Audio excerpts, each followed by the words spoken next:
não dá pra você entrar mais devagarinho? Olha, tu tá me sujando todo. Tá me sujando. Aí, para! Eu vou embora, hein? Não, eu não posso, mas eu te ponho pra fora. Tá me sujando. Conta aí pra mim qual é a história. Vai. Deixa eu fazer uma pergunta. Se tiver com saudade minha, pisca. Se tiver com saudade de Percival, pisca. Apagou a luz? É? Você não gosta dele de jeito nenhum? Ó, de novo. Se tiver com saudade minha, acende a luz e pisca. Se você tiver com saudade de Percival, pisca. Ninguém tem saudade. Por que você também não gosta de Percival? Hein? Fala, menino. Ah, é? É a mesma coisa do Barra Funda. Barra Funda também tem medo do Percival. Ah, é porque ele é uma... Aí você vê ele com uma alma do outro mundo? É? É que ele é morto. É por isso. Aqui, mas conta, como é que é o caso? 11? Não é possível. Prenderam... O que eles faziam? Jura? Olha, Barra Funda tá... Barra Funda, perdão. Malói tá dizendo que ele mandou 2 policiais irem disfarçados numa palestra onde os caras aplicavam o golpe da pirâmide financeira. Fizeram uma palestra era de luxo, hotel?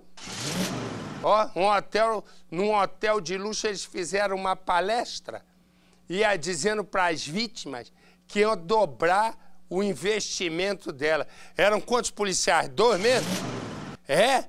Então conta, vai, Malói, vai. A polícia infiltrou 2 agentes no encontro de cerca de 200 pessoas num hotel de luxo em Goiânia. A reunião visava conquistar novos clientes ou vítimas. O que você tem que fazer para você ter um rendimento de mais de R$300 por dia? Mas não deu certo. 11 integrantes da quadrilha acabaram presos. Os criminosos montaram um suposto negócio com sede nas Ilhas Virgens Britânicas, um paraíso fiscal no Caribe, presidido por um empresário russo. Todo esse ar de sofisticação tentava dar alguma credibilidade ao esquema.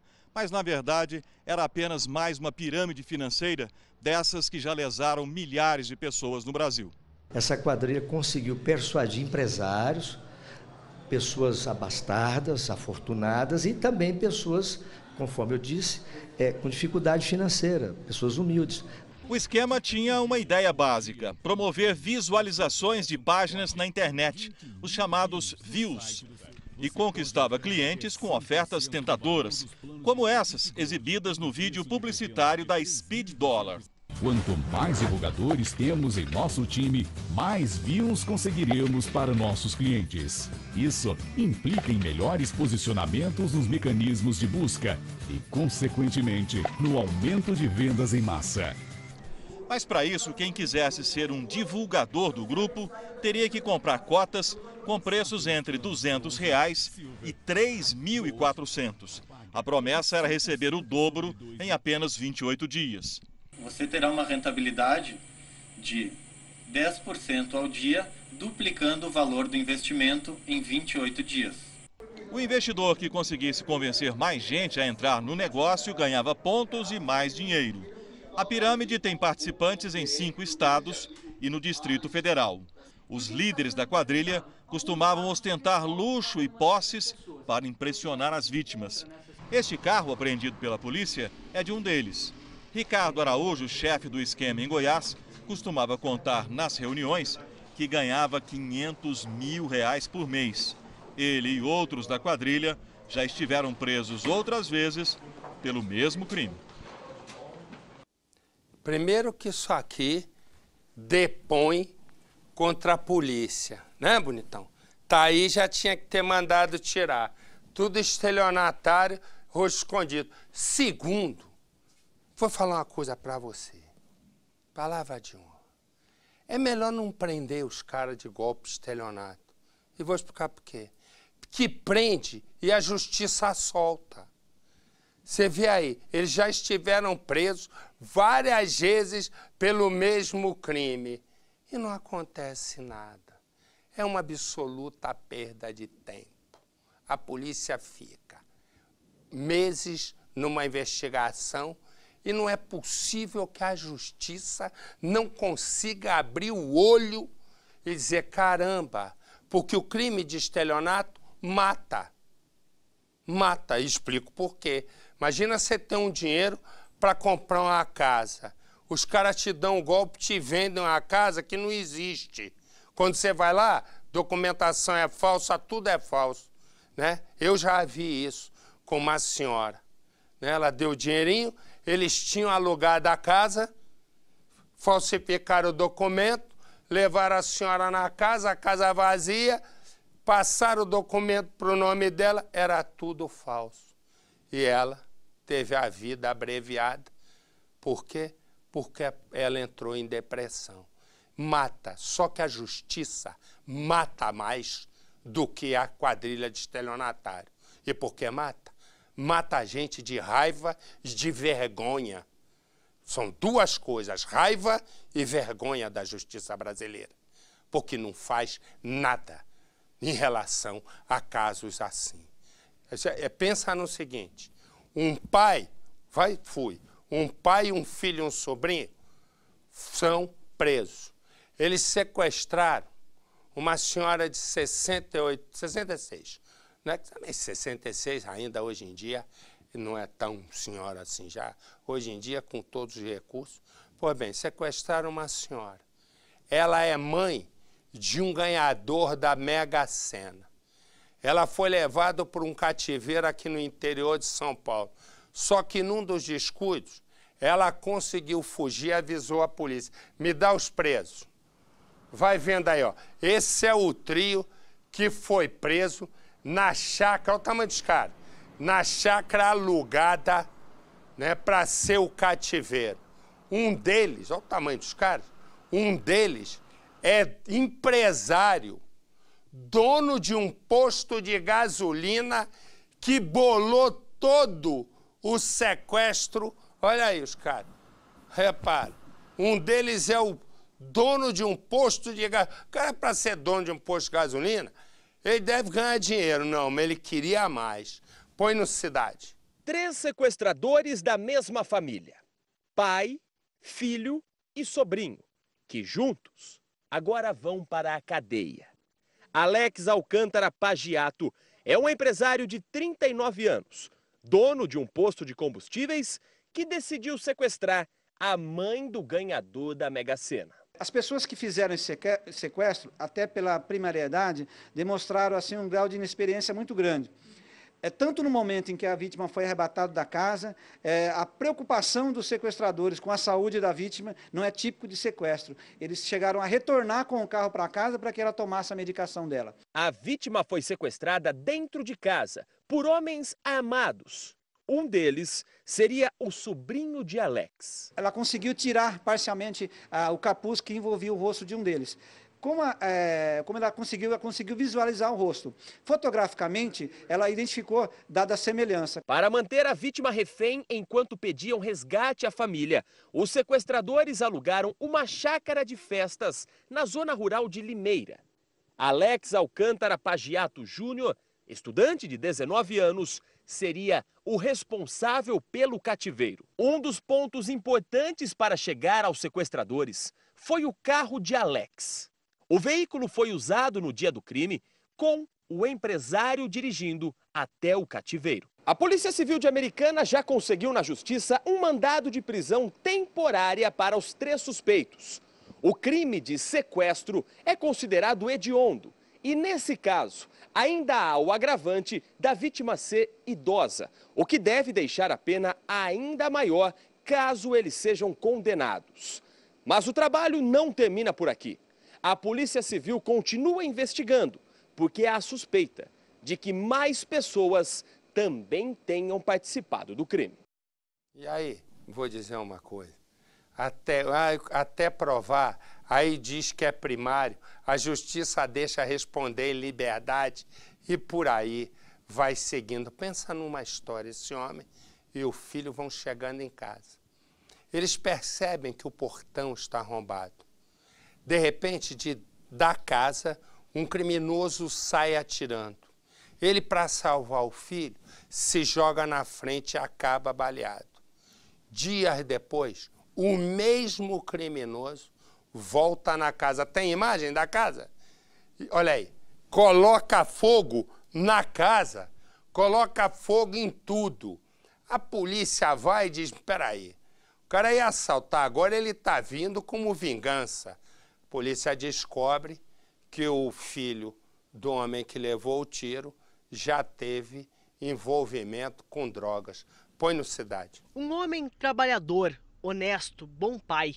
Assim, Marco Rogério Lampi é descrito pelos familiares. Meu pai é um cara que é do serviço para o trabalho, trabalha em casa, trabalha no serviço.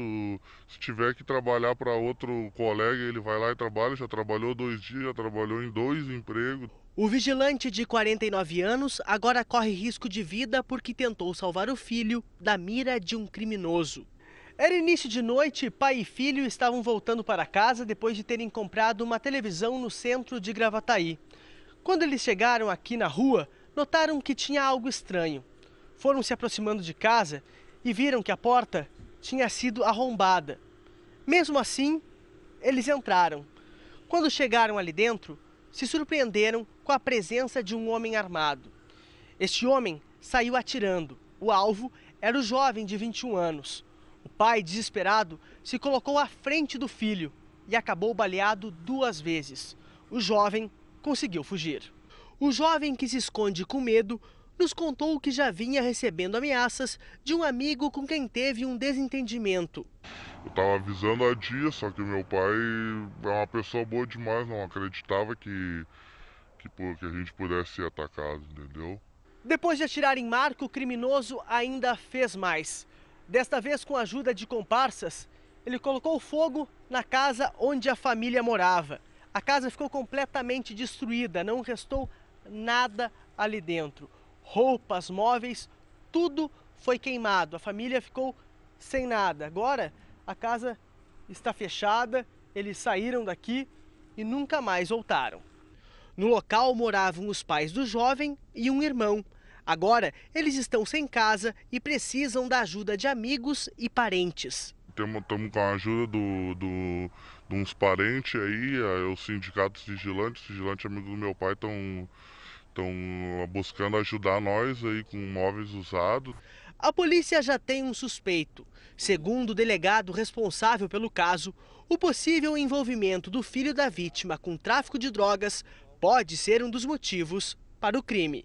Embora a gente já tenha uma suspeita muito forte de quem praticou o fato, a mecânica dos fatos também delimitada e a autoria a gente está muito bem adiantado, né? O próprio jovem nos revelou que já teve ligação com traficantes, mas que atualmente não tinha mais nenhum envolvimento. Ele disse que se sente culpado por tudo o que aconteceu e que agora só pensa em ver o pai bem novamente. Ele vai voltar para casa, vai ficar tudo bem, a gente vai fazer o que a gente fazia. Mas se ele tivesse morrido, provavelmente eu ia me perder, eu não ia ser mais o mesmo. Marco Rogério Lampi está internado em um hospital da região metropolitana de Porto Alegre em estado grave. A família prefere não falar local por medo de represálias. Deixa eu dizer uma coisa. Ontem, aqui no Supremo Tribunal Federal, os ministros decidiram negar a liminar essa que foi colocada no Supremo pela Advocacia Geral da União. O ministro José Eduardo Cardoso, representando o governo, pedia para que fosse suspensa a votação da admissibilidade, né, do processo de impeachment da presidente Dilma. Essa primeira ação da AGU, da Advocacia Geral da União, foi negada a liminar por um resultado de 8 votos a 2. O Supremo são 11 ministros, mas o ministro Toffoli está em viagem a serviço, a trabalho do próprio Supremo. Os 2 votos contrários, a favor do governo, foram dados pelo ministro Marco Aurélio Mello e pelo presidente do Supremo, Ricardo Lewandowski. Depois tinha uma outra ação também pedindo a nulidade do processo e, com isso, a suspensão da votação e impetrado essa liminar por 2 advogados. O Supremo também recusou a liminar, também por 8-2, sendo que o relator das questões era o ministro Fachin, que imediatamente negou e foi acompanhado por uma maioria, por outros 7 ministros, e no segundo caso também os votos a favor do governo foram dados, né? Os votos que aceitavam a liminar e com isso criavam uma nulidade do processo foram dados pelo ministro Marco Aurélio de Mello e também pelo presidente do Supremo, Ricardo Lewandowski. Com as decisões ontem do Supremo, começou então o processo agora na Câmara dos Deputados, começou o processo de votação para saber se admite ou não o processo que seguiria então, se aceito, seguirá para o Senado, que é quem vai julgar se houve crime de responsabilidade ou não da presidente Dilma Rousseff. Onde está o repórter Eduardo Ribeiro? Nesse primeiro dia, a votação está sendo esperada para domingo às 14h. Eu vou com o nosso Eduardo Ribeiro, que ele tem todas as informações direto do Congresso, da Câmara dos Deputados. Boa noite, Eduardo. Boa noite, Marcelo. Boa noite a todos. Aqui no plenário da Câmara dos Deputados, Marcelo, nós já temos 10 horas de alternância de pronunciamentos entre deputados federais a favor do impeachment e contra o impeachment da presidente da República. No próximo domingo, como você bem adiantou, os deputados não serão apenas legisladores, eles serão juízes da presidente. Se houver aqui 342 votos contra o governo, isso eu tenho encontrado até alguns parlamentares que têm dúvida a respeito disso, mas o fato é, se houver 342 votos contra o governo neste plenário no domingo a partir das 14h, a Câmara estará autorizando o Senado a dar prosseguimento ao processo de impeachment. Mas isso não quer dizer que a Câmara estará obrigando, o Senado não estará obrigado a dar sequência ao processo de impeachment. Somente depois de notificada a mesa diretora do Senado e se os senadores reunidos olharem a denúncia que foi recebida pela Câmara e concordarem com ela, é que o Senado decide pelo andamento e aí sim a presidente Dilma Rousseff, somente nesse cenário de maioria qualificada, 2/3 aqui dos deputados federais, somente assim lá no Senado é que a presidente da República será afastada por 180 dias e terá inclusive, um detalhe, o seu vencimento, o seu salário cortado à metade. Os quase 30 mil reais que Dilma recebe por mês caem a quase 15 mil reais durante este período de 180 dias em que ela estará sendo julgada pelos 81 senadores. E lá não é necessária mais a maioria qualificada de 2/3 e sim uma maioria simples, com 42 a 44 votos, os senadores podem sim impedir a presidente daí definitivamente de permanecer no cargo, caçando os direitos políticos. Há uma tensão muito grande, uma expectativa enorme, porque os deputados federais sabem que estão fazendo aqui atrás de mim, neste momento, o pronunciamento mais importante de suas vidas, por isso estouram o tempo, não são sintéticos, não são resumidos, mas querem falar direto ao eleitor para adiantar o seu voto no próximo domingo, Marcelo. Obrigado, Edu. Já já eu vou voltar com você, muito obrigado.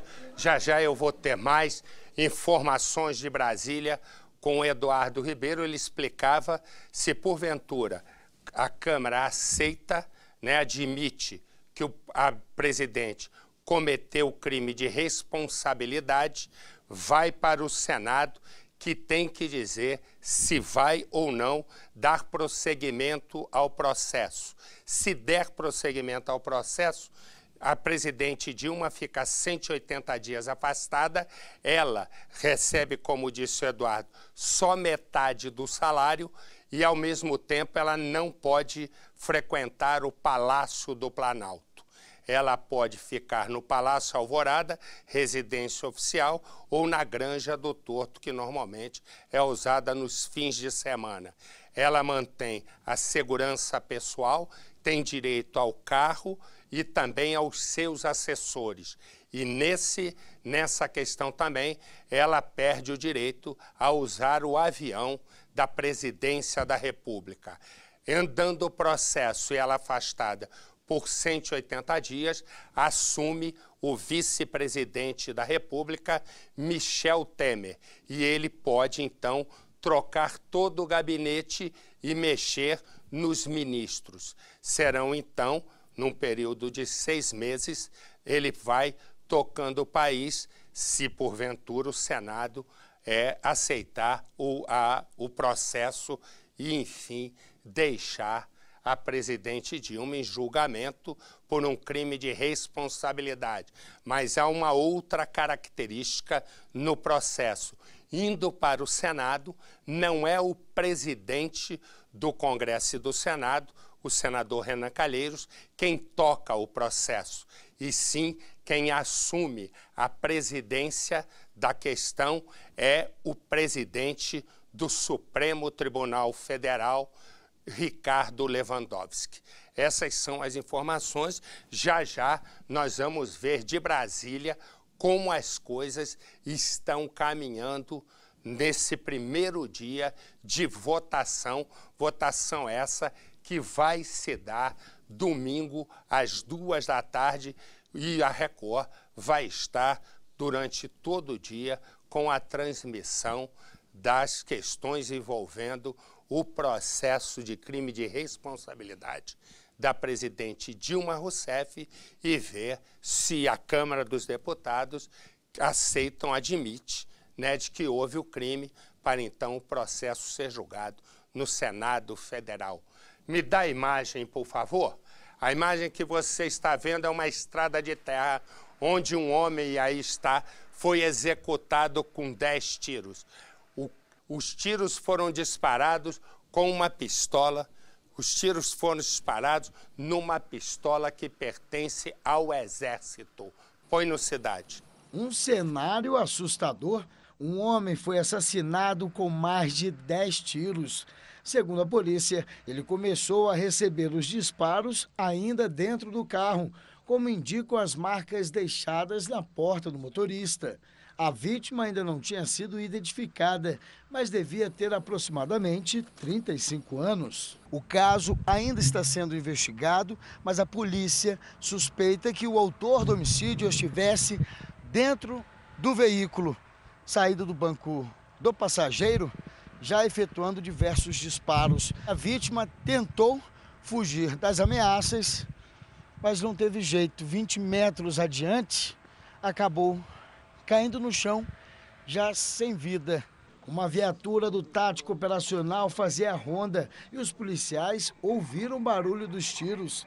Logo em seguida, viram 2 homens nesta moto, saindo em alta velocidade. Os meliantes que foram detidos confirmaram realmente que executaram esse cidadão aí por um acerto de contas. Esta foi a arma usada no crime, uma Glock 9mm. De acordo com a polícia, a pistola é sofisticada e de uso restrito do Exército. Ainda foi encontrada a placa da moto, que teria sido arrancada durante a fuga dos assassinos.